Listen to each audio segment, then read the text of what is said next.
అందరికీ నమస్కారం. నేనున్నాను నేను విన్నాను, ఎక్కడో ఈ స్లోగన్ విన్నట్టుంది కదా. 4.5 సంవత్సరాల క్రితం నుంచి నేను ఉన్నాను నేను విన్నాను, నేను అది చేసేస్తాను ఇది చేసేస్తాను అని చెప్పి ప్రగల్భాలు పలికి పరిపాలన చేతకాక ఇంకో 2-3 నెలల్లో ఎలక్షన్కి వెళ్ళబోతా ఉంటే అధికమైన సమస్యలన్నింటినీ కూడా పక్కదోవ పట్టించడానికి, ప్రజలు ఎదుర్కొంటున్న సమస్యలని కూడా పక్కదోవ పట్టించడానికి, అదేవిధంగా ఎన్నికల తాలూకా స్టంట్ లో భాగంగా ఈరోజు అతనికి తెలియకుండానే అతను చేస్తున్న పనిని ఒక పథకం కింద, ఒక స్కీమ్ కింద 100 కోట్లు ఖర్చు పెట్టి మరి బయటకు తీసుకొచ్చాడు. అది ఏంటో తెలిసిన పథకం ఆడుదాం ఆంధ్ర. అసలు నిజంగా నాకు ఈ పథకం అదే పర్టికులర్ గా ప్రోగ్రామ్ పేరు విన్న వెంటనే నేనైతే ఫస్ట్ నవ్వుకున్నా. ఈ కొత్తగా పెట్టడం ఏముంది ఆడుదాం ఆంధ్ర అని? 4.5 సంవత్సరాలుగా నువ్వు చేస్తున్న పని అదే కదా జగన్మోహన్ రెడ్డి, సైకో జగన్. 4.5 సంవత్సరాలుగా ప్రజల జీవితాలతో ఆటలాడుకుంటూ, ఆంధ్రప్రదేశ్ రాష్ట్ర ప్రజలతో జీవితాలతో ఆటలాడుకుంటున్న నువ్వు ఈ రోజు స్పెషల్ గా మళ్ళా ఆడుదాం ఆంధ్ర అని ఒక ఎన్నికల స్టంట్ ని బయట తీశాడు. అసలు ఎందుకు ఇది ఎన్నికల స్టంట్ అన్నాను, అసలు ఏంటి ఆడుతున్నాడు అన్నది ఒకసారి వివరాల్లోకి వెళ్తే, ఫస్ట్ మనం జాగ్రత్తగా పరిశీలిస్తే ఈ ఆడుదాం ఆంధ్ర అన్న పదం అతని తాలూకా నైజానికి సంబంధించి బయటకు ఉద్భవించిన ప్రోగ్రామ్ ఇది. ఎందుకంటే మీరు అబ్జర్వ్ చేయండి, ఎన్నికలు అయిన తర్వాత ఫస్ట్ ఆడుకున్నది అతని తల్లితోనే, అతని చెల్లితోని. తర్వాత వెంటనే అక్క చెల్లెమ్మల దగ్గరికి వచ్చాడు, రాష్ట్రంలో అక్క చెల్లెమ్మల దగ్గరికి వచ్చాడు. అక్క చెల్లెమ్మలతో ఎలా ఆడుకున్నాడు? కల్తీ మద్యం ప్రవేశపెట్టి తాలిబొట్లు తెగిపోతా ఉంటే ఒక రాక్షస ఆనందం పొంది ఆటోమేటిక్ గా అక్క చెల్లెమ్మల జీవితాలతోని, వాళ్ళ పిల్లల జీవితాలతోని కూడా ఆడుకున్నాడు. మేనమామని పిలిపించుకొని పిల్లల చేత నాడు నేడు స్కీమ్ అని చెప్పి కల్తీ పనులన్నీ చేయించి, నాశనకమైన పనులన్నీ చేయించి ఈరోజు ఆ నాడు నేడు బడుల్లో కూడా కూలిపోతుంటే పిల్లలు ప్రాణాలు పోయే పరిస్థితిలో ఉండి ఆ తల్లుల గర్భశోకంతో ఆడుకున్నాడు. మనం ఇంకా వివరాల్లోకి వెళ్తే అంగన్వాడీ కార్యకర్తలు ఈ రోజు 4.5 సంవత్సరాలుగా నువ్వు చేసిన మోసాన్ని గ్రహించి ఈ రోజు ఎంతో మంది అంగన్వాడీ కార్యకర్తలు రోడ్ల మీదకి వచ్చి వినూత్నంగా వాళ్ళందరూ కూడా నిరసనలు తెలియజేస్తా ఉంటే ఈ రోజుకి కూడా వాళ్ళ గురించి పట్టించుకునే నాదుడు లేక వాళ్ళ జీవితాలతో ఆడుకున్నాం. ఆశా వర్కర్లు మనందరికీ తెలిసిందే, ఆఖరికి మున్సిపల్ వర్కర్స్. ఇందాకే మా పత్రికా సోదరుడు అంటున్నారు, ఏంటి అందరూ మా పలుచగా ఉన్నారంటే, ఎక్కడ చూసినా ధర్నాలే పడుతున్నాయండి, ఎక్కడ చూసినా నిరసనలే కనిపిస్తున్నాయి, దట్స్ వై మేము అది కవర్ చేసుకోవడానికి వెళ్ళామండి అని. సిగ్గనిపించట్లేదా జగన్మోహన్ రెడ్డి? 4.5 సంవత్సరాల కాలంగా ఆడుకుంటున్న జనాలతో ఆడుకుంటున్న నువ్వు ఈ రోజు బయటికి వాళ్ళు బాధ భరించలేక నువ్వు కేసులు పెడతావని, స్కీములు తీసేస్తావని ఇన్ని రోజులు భరించి ఉండొచ్చు.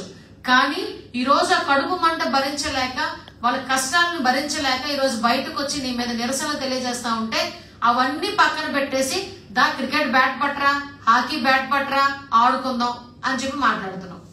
ఓకే మాట్లాడు. ఇంకా మున్సిపల్ వర్కర్స్, ఆఖరికి నీ వెనకాతల కాపలా కాస్తూ నీకు వెనకాతలు నువ్వు ఏం చేసినా తందాను తానా అనే పోలీస్ డిపార్ట్మెంట్ వాళ్ళు కూడా ఈ రోజు రేపు బయటకు వచ్చి వాళ్ళు కూడా నిరసన తెలియజేస్తారు. కనీసం వాళ్ళకి ఇచ్చే టీఏడిఏలు కూడా, వాళ్ళ జీపీఎఫ్లు కూడా వాళ్ళ ఖాతాల్లో పడకుండా, వాళ్ళకి వచ్చి ఇంక్రిమెంట్లు లేకుండా, వాళ్ళ తాలూకు టీఏడిఏలు లేకుండా వాళ్ళు ఎన్ని రకాలుగా ఇబ్బందులు పెడుతున్నావు పోలీస్ డిపార్ట్మెంట్. వాళ్ళు కదిలిస్తే కన్నీళ్లు పెట్టుకునే పరిస్థితులు ఈరోజు పోలీస్ డిపార్ట్మెంట్ ఉంది. 1వ తారీఖు కల్లా జీతాలు పడే ప్రభుత్వ ఉద్యోగులు, ప్రభుత్వ ఉద్యోగం అంటేనే 1వ తారీఖు కల్లా టెన్షన్ జీతం పడుతుంది, నెలంతా కూడా ఇబ్బంది లేకుండా గడిచిపోతుంది అనుకున్న కాన్సెప్ట్ నుంచి ఏ రోజు జీతం పడుతుందో తెలియదు, ఏ రోజు జీతం పడిన తర్వాత ఎన్ని రోజుల జీతం చేతిలో ఉంటుందో తెలియని దుస్థితిలో ఈరోజు ప్రభుత్వ ఉద్యోగుల తాలూకు జీవితాలతో ఆటలాడుకుంటున్నాం. ముఖ్యంగా టీచర్స్ ని సిపిఎస్ విధానం రద్దు చేస్తానని చెప్పి ఎప్పుడో మోసం చేసి ఈ రోజుకి కూడా జీవితాలతో ఆడుకుంటున్నాం.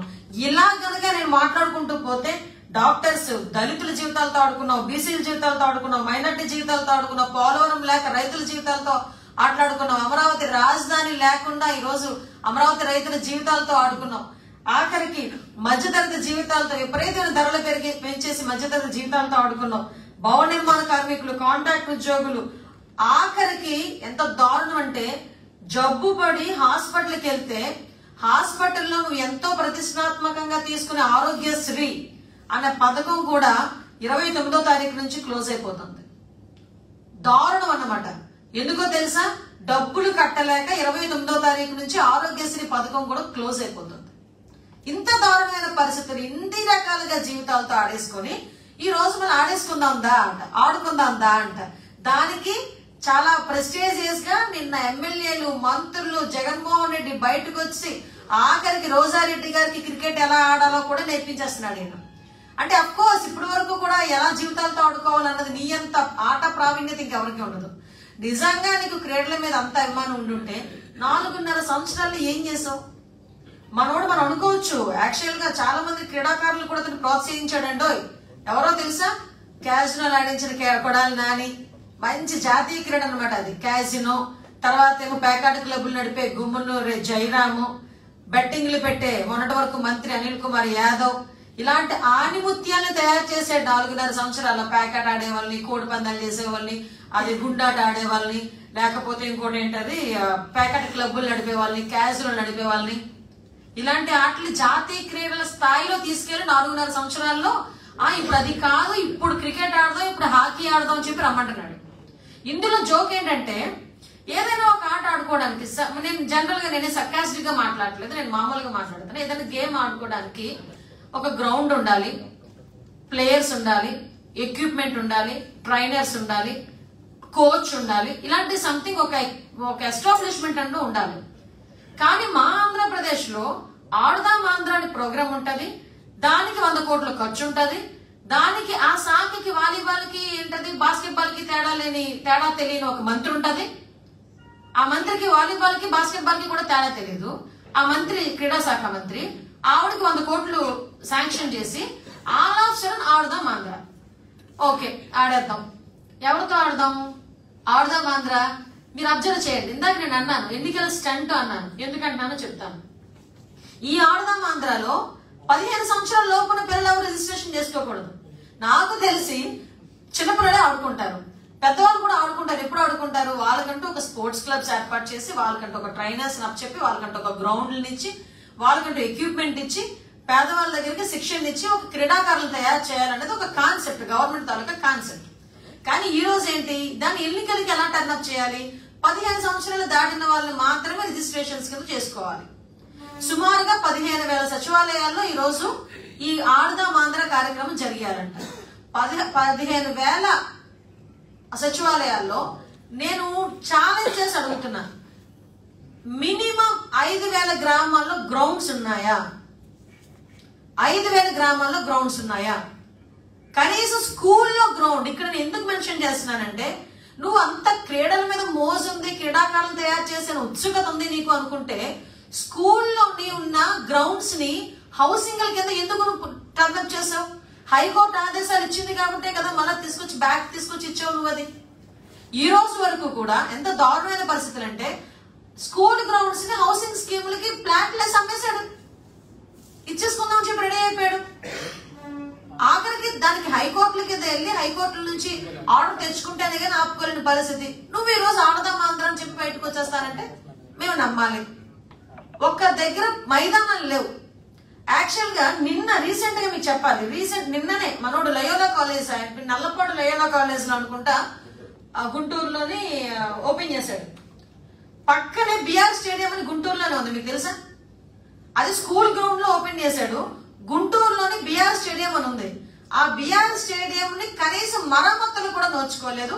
ఈయన ఆడదాం ఆంధ్ర అని చెప్పి బయటకు వచ్చాడు. ఇది ఎన్నికల స్టంట్ కాక ఇంకేముంటది? ఇన్ని రోజులు యువతను మోసం చేసావు. ఏ రకంగా మోసం చేసావు? ఉద్యోగాలు లేవు, పై చదువులు లేవు, డ్రగ్స్ కి గంజాయికి విపరీతంగా బానిసం చేసావు. తల్లిదండ్రులంతట్లో కూడా పిల్లలు చదివించుకుని ఉద్యోగాలు రాక ఉక్రోషంతో ఉన్నారు. ఒక పక్క చదువుకు తగ్గ ఉద్యోగం రాక, చదువుకు తగ్గ జీతం రాక, పిల్లలు అల్లాడిపోయి డ్రగ్స్ కి గంజాయికి బానిసైపోతా ఉంటే, ఈ రోజు నువ్వు బయటకు వచ్చి ఆడదాం ఆంధ్ర అంటే నమ్మేయడానికి ఎన్ని జనాలు అనుకుంటున్నావు ఆంధ్ర ప్రజల్ని? మరి ఇంకో ఆడదాం ఆంధ్ర పేరుతో బయటకు తీసుకొచ్చి మైదానాల్లో, గ్రౌండ్స్ లో, ప్లే గ్రౌండ్స్ లో గడ్డి తీపించడానికి కూడా నీ దగ్గర నిధులు లేవో చేతులు ఎత్తేసావు. నువ్వు ఆడదాం ఆంధ్ర అంటే మేము నమ్మేయాలి, క్రికెట్ బ్యాట్ నువ్వు పట్టుకుంటే మేమేమో క్లాప్స్ కొట్టాలి. అది ఈరోజు దోచుకో అని ఒక గేమ్ పెడితే కెప్టెన్ గా జగన్మోహన్ రెడ్డి గారు పేరు పెట్టవచ్చు. ఆంధ్రప్రదేశ్ ని దోచుకో అని గేమ్ పెట్టాలి. దానికి టీం సభ్యులు కూడా ఎలా ఉంటుంది తెలుసా? Captain Jaganmohan Reddy, vice captain లేదు అనుకున్నా వైస్ కెప్టెన్ అనుకోవచ్చు, overall allrounder Sajjala Ramakrishna Reddy, wicket keeper కింద మనోడెవడు వైవి సుబ్బారెడ్డి, లేదు ఓపెనర్ ఎవరో తెలుసా విజయసాయి రెడ్డి, ఇక ప్లేయర్స్ కింద కొడాలి నాని, మళ్ళీ వీళ్ళందరూ ఉన్నారు కదా పేర్ని నాని అని, మన సిద్ధిర్ అప్పలరాజు, సంథింగ్ ఎక్స్ అనిల్ కుమార్ యాదవ్, వీళ్ళందరూ ఉంటారు. వీళ్ళందరికీ చీఫ్ గర్ల్స్ మాత్రం ఉండాలండో మా రోజా గారు. ఇలా ఒకటి రెడీ చేసుకొని దోచుకోండిరా అంటే రాక్షసుల్లాగా రాబందుల్లాగా పీక్కు తింటారు. మీకు అసలు స్పోర్ట్స్ క్లబ్స్ గురించి తెలిసేది. చంద్రబాబు నాయుడు గారి హయాంలో క్రీడా క్లబ్లను ఏర్పాటు చేసి సుమారుగా 50 లక్షల నుంచి గ్రామానికి సంబంధించి 50 లక్షల నుంచి ₹1 కోటి వరకు అనౌన్స్ చేసి డబ్బులు ఇచ్చి క్రీడాకారులందరినీ కూడా తయారు చేయడానికి అని చెప్పి వాళ్ళందరికీ కూడా శిక్షణ ఇచ్చి ఏర్పాటు చేస్తే జస్ట్ నువ్వు బయటకు వచ్చిన తర్వాత ఏం చేశావు, నేను సుమారుగా 10,000 క్రీడా క్లబ్బులను పెడతానని చెప్పి ఏదో సామెత చెప్పినట్టు ఏమీ లేదు కానీ పిల్లడి పేరు సోమలింగం అని ఏదో పేరు పెట్టారట. అలాగా అసలు దానికి నిధులు ఏర్పాటు చేయలేదు. ఎన్ని పెడతామని చెప్పి దానికి జగనన్న స్పోర్ట్స్ క్లబ్ వీడు తాత జేబు నుంచి తీసుకొచ్చి ఇచ్చాడు కదా స్పోర్ట్స్ క్లబ్ డబ్బులు, అందుకని జగనన్న స్పోర్ట్స్ క్లబ్ అని పెట్టుకున్నారు. కానీ ఒక్కరి స్పోర్ట్స్ క్లబ్ లో కూడా ఈ రోజుకి కూడా ఒక్కళ్ళు తయారు చేసిన పాపాన పోలే. అరే నేనేమంటానంటే ఆఖరికి పేదవాడు ఆడుకోవడానికి కానీ నేర్చుకోవడానికి కానీ వెళ్తే నువ్వు ఫీజు కింద ₹50 నుంచి ₹1000 వరకు నువ్వు తీసుకుంటున్నావు. అది నువ్వు దోచుకునే విధానం. ఈ రోజు వరకు పీఈటీస్ ఎందుకు రిక్రూట్మెంట్ చేసుకోలేకపోయావు? ఆఖరికి వీళ్ళకి ఏంటంటే ఏదో సకల శాఖ ఘనుడిలాగా సజ్జన రామకృష్ణుడు ఎలా ఉన్నాడో సకల పనులకి వాలంటీర్లే, సకల పనులకి వాలంటీర్లు సచివాలయ ఉద్యోగులే. ఆఖరికి రేపు పొద్దున్న పీఈటీస్ కనుక బయటకు వచ్చి మమ్మల్ని ఎందుకు ఇంకా రిక్రూట్మెంట్ చేసుకోలేదంటే అవసరం లేదు మాకు వాలంటీర్ ఉండాలి వాళ్ళు నేర్పిస్తారంటారు. ఎలా నేర్పుతారు వాళ్ళకి తెలియదు కదా అంటే ఏముంది బాల్ వేయడం బ్యాట్ పెట్టి కొట్టడమే కదా అని అడుగుతారు అనమాట వీళ్ళు. అలాంటి దుర్మార్గులు ఈరోజు ఆడుకుందాం ఆడుదాం ఆంధ్ర పేరుతో కొన్ని కోట్ల రూపాయలు దోచుకునే పరిస్థితి ఈరోజు మనకు కనిపిస్తా ఉంది. అంటే ఈరోజు ఎంత దారుణమైన సిచ్యువేషన్స్ ఉన్నాయంటే ఒక హాకీ బ్యాట్ నాకు తెలుసు అంటే వీళ్ళు ఎంత దారుణంగా దోచుకుంటున్నారని చెప్పడానికి నేను చెప్తున్నాను. ఒక హాకీ బ్యాట్ వీళ్ళు ఎంత కొంటున్నారో తెలుసా? యాక్చువల్ గా ఎత్తి కొడితే ₹150 నుంచి ₹750 వరకు ఉంటుందట. వాళ్ళు కోట్ చేసింది ఎంతో తెలుసా? 10,200. అంటే ఏ రేంజ్ లో వీళ్ళు దాన్ని దోచుకుంటున్నారో ఒకసారి మనందరం కూడా చూసుకోవచ్చు. ఇంకో విషయం చెప్పాలి, ఆంధ్ర క్రికెట్ అసోసియేషన్ మీకు తెలుసు కదా, ఏసీఏ ఆంధ్ర క్రికెట్ అసోసియేషన్, అది కాస్త ఈరోజు రెడ్డి క్రికెట్ అసోసియేషన్ అయిపోయింది. ఆంధ్ర క్రికెట్ అసోసియేషన్ లో చైర్మన్ ఎవరో తెలుసా అంటే అధ్యక్షుడు లిక్కర్ స్కామ్ లో ప్రధానమైన నిందితుడు విజయసాయి రెడ్డి అల్లుడు శరత్ చంద్రారెడ్డి. శరత్ చంద్రారెడ్డితో పాటు ఉన్న వాళ్ళు ఎవరంటే ఒక పక్క మోహిత్ రెడ్డి గోపీనాథ్ రెడ్డి. దీన్ని ఆంధ్ర క్రికెట్ అసోసియేషన్ అనొచ్చా, రెడ్డి క్రికెట్ అసోసియేషన్ అనొచ్చా? ఆఖరికి వీళ్ళకి అవకాశాలు ఉన్నాయి, అవకాశాల గురించి ఎదురు చూస్తున్నారు. ఒలింపిక్స్ లో కూడా దూరిపోదాం అని చెప్పేసి వీళ్ళు అవకాశాల గురించి ఎదురు చూస్తున్నారు. అవకాశం గురించి ఎదురు చూసి డెఫినెట్ గా అది కూడా చేస్తారు వాళ్ళు. అంటే విషయం ఏంటంటే వీళ్ళు రాష్ట్రాన్ని దోచుకోవాలని ఒక ఆలోచన పెట్టుకొని రాష్ట్రాన్ని ఎట్టి పరిస్థితుల్లోని నిర్వీర్యం చేసేయాలి, యువత నిర్వీర్యం చేసేయాలి అని చెప్పి ఆలోచన పెట్టుకుని ఈ రోజు మళ్ళా తిరిగి పైకి మస్బూస్ మారడిగా చేయడానికి ఆడదాం ఆంధ్ర పేరుతో బయటకు వచ్చావు. అయ్యా జగన్మోహన్ రెడ్డి ఆడేసావు 4.5 సంవత్సరాల కాలం, నువ్వు ఏదో సాధిస్తావు అని ఆలోచించుకున్న ఆంధ్రప్రదేశ్ జనాల్ని ఆడేసుకునేటట్టుగా ఆడేసుకున్నావు. ఎవడైనా ఇటువంటి సిచ్యువేషన్స్ లో కరోనా ప్రబలుతుంది, కరోనాకు సంబంధించి ఏం చేయాలి, ప్రజలకు సంబంధించి ఏం చేయాలి, గొంతులు రోడ్లు ఉన్నాయి వీటి గురించి ఏం చేయాలి, ఇవన్నీ మానేసి మంత్రులు చూడండి అన్ని మేనిఫెస్టోలో పెట్టినవన్నీ చేసేసి ప్రజలందరూ 100% సాటిస్ఫాక్షన్ లెవెల్లో ఉంటే బయటకు వచ్చి సెలబ్రేషన్స్ చేసుకున్న మూడ్ లో ఈ రోజు అది క్రియేట్ చేయడానికి ఈ రోజు బయటకు వచ్చి ఈ గ్యాంగ్ అంతా కలిపి ఆటలాడటం మొదలు పెడుతున్నారు. నేను ఒకటే చెప్తున్నా, ఎంతవరకు నువ్వు ఆడేవు, ఇప్పుడు ప్రజలు నీతో ఆడుకునే పరిస్థితి టైం వచ్చేసింది. ఏ రేంజ్ లో ఆడుకుంటారంటే ప్రజలు కొట్టే ప్రతి సిక్సర్ కి కూడా బాల్ ఎత్తుక్కోవడానికి నీకు 5-10 సంవత్సరాలు పడుతుంది. అది ఈ రోజు ఆంధ్రప్రదేశ్ ప్రజలు నిర్ణయించుకున్న నిర్ణయం. అది ఈ రోజు మనం జస్ట్ మళ్ళా ఒకసారి చంద్రబాబు నాయుడు గారు తాలూకు విజనరీ గురించి మనం ఆలోచించుకుంటే యాక్చువల్ గా చంద్రబాబు నాయుడు గారు గవర్నమెంట్ లో అంటే ఆయన నవ్యాంధ్రప్రదేశ్ లో గానీ ఓవరాల్ గా మనకి కంబైన్డ్ ఆంధ్రప్రదేశ్ లో గానీ ఆయన ముఖ్యమంత్రిగా ఉండేటప్పుడు సుమారుగా రాష్ట్రాన్ని ఒక స్పోర్ట్స్ హబ్ కింద తీర్చిదిద్దాలనే కాన్సెప్ట్ తో ఆయన పనిచేశారు. మీకు విషయం చెప్పాలా, మొన్న రీసెంట్ గా మంగళగిరిలో 24 ఎకరాల్లో 34,000 సిట్టింగ్ సామర్థ్యంలో ఒక స్టేడియం కడితే ఈ రోజుకి దాన్ని పూర్తి చేయని పాపం, ఈ రోజుకి కూడా పూర్తి చేయలేదు. వీళ్ళకి ఏంటంటే పాత మేము ఏమైనా ఒక స్కీమ్ పెడితే దానికి పేరు మార్చుకోవడం, జగనన్న అని పేరు పెట్టుకోవడం, లేదా ఒక బిల్డింగ్ కడితే దానికి రంగులు వేసి అక్కడితో వదిలేయడం, ఈ రెండే 2 పనులు వీళ్ళకి తెలుసు. సో వీళ్ళు చేస్తున్న కార్యక్రమాలు కూడా ఇలా ఉన్నాయి. మీకు విషయం చెప్పి ఉమ్మడి రాష్ట్రంలోని ముఖ్యమంత్రి, అప్పుడు మాజీ ముఖ్యమంత్రిగా ఉండేటప్పుడు చంద్రబాబు నాయుడు గారి పట్టుదలతోనే 2002లోనే హైదరాబాద్ విశాఖపట్నం కేంద్రంగా జాతీయ క్రీడలు కూడా ఇక్కడ మనకి వచ్చిన పరిస్థితి, ఆతిథ్యం ఇచ్చిన ఘనత, చరిత్ర కలిగింది ఆంధ్రప్రదేశ్. అలాంటిది ఈ రోజు అటువంటి కార్యక్రమాలు ఏమైనా చేశారా? ఆఖరికి మీకు మీ అందరికీ తెలుసు, చంద్రబాబు నాయుడు గారి హయాంలోనే పుల్లల గోపీచంద్ అకాడమీకి హైదరాబాద్ లో 2003లో 5 ఎకరాలు ఇచ్చారు. మొన్న రీసెంట్ గా 2017లో 12 ఎకరాలు కేటాయించడం జరిగింది.